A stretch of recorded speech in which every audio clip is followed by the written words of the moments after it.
Bonjour à tous et merci de nous suivre pour ces 5 minutes d'information. Un conseil des ministres se tiendra ce mercredi au palais présidentiel. Conseil des ministres qui sera donc présidé par le chef de l'État, Alassane Ouattara.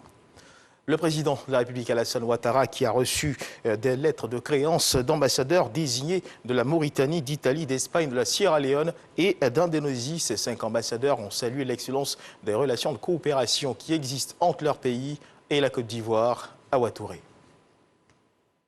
L'intégration sous-régionale, le projet d'interconnexion des réseaux électriques de la Côte d'Ivoire, du Libéria, de la Sierra Leone et de la Guinée en est la parfaite illustration.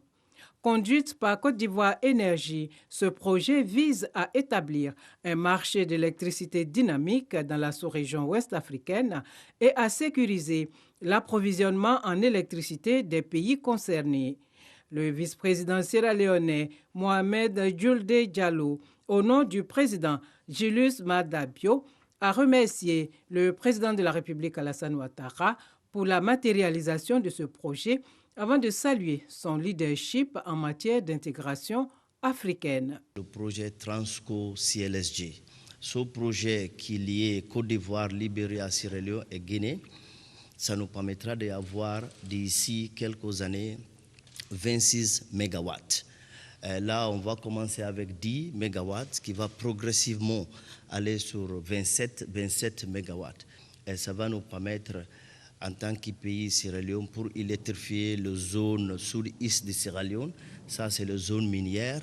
Avec ces genres de projets, ça va aider la Sierra Leone à développer une sorte de capacité nationale pour la production, aider les moins petites entreprises et aussi améliorer la vie des Sierra-Léonais. En fin de mission, l'ambassadeur du Japon en Côte d'Ivoire est venu faire ses adieux au chef de l'État, le président de la République Alassane Ouattara.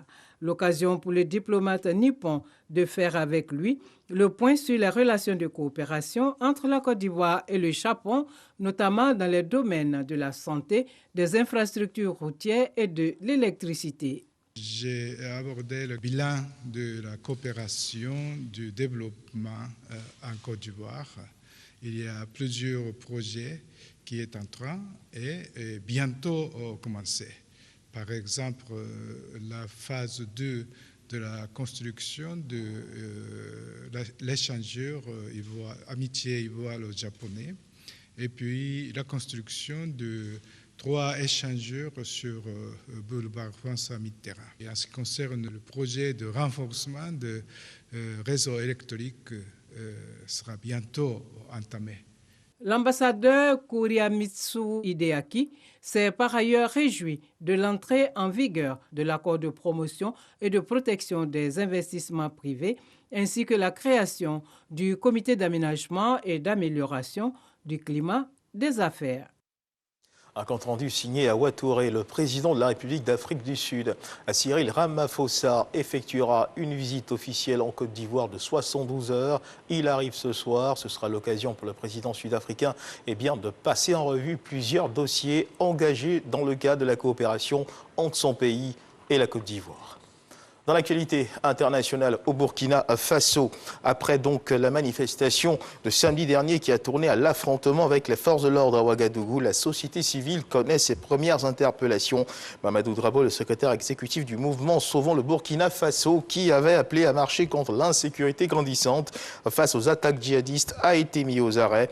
D'après les membres du mouvement, il serait détenu par la police judiciaire qui n'a pas encore confirmé cette interpellation ni indiqué ses raisons. Et puis, au Soudan, la rue maintient la pression sur le général Al-Burhan, sur la junte militaire, malgré l'accord passé par le Premier ministre civil Abdallah Hamdok avec le général Al-Burhan. Des appels à manifester ont été lancés par l'ensemble de l'opposition, partis politiques et société civile. Le chef du gouvernement a demandé à la police de faire preuve de retenue. Et puis on termine avec cette information. Nous sommes le 1er décembre 2021 et chaque 1er décembre est célébrée la journée mondiale de lutte contre le sida. Ceci afin de sensibiliser à l'importance d'apporter un soutien aux personnes vivant avec le VIH-sida et de rendre hommage également à ceux et celles qui ont perdu la vie à cause de ce virus. Après plusieurs années de recherche, aucun vaccin n'est pour le moment disponible contre la maladie. Et voilà qui marque la fin de ce flash d'information. Merci de nous avoir suivis. Je vous retrouve à 13h pour le journal.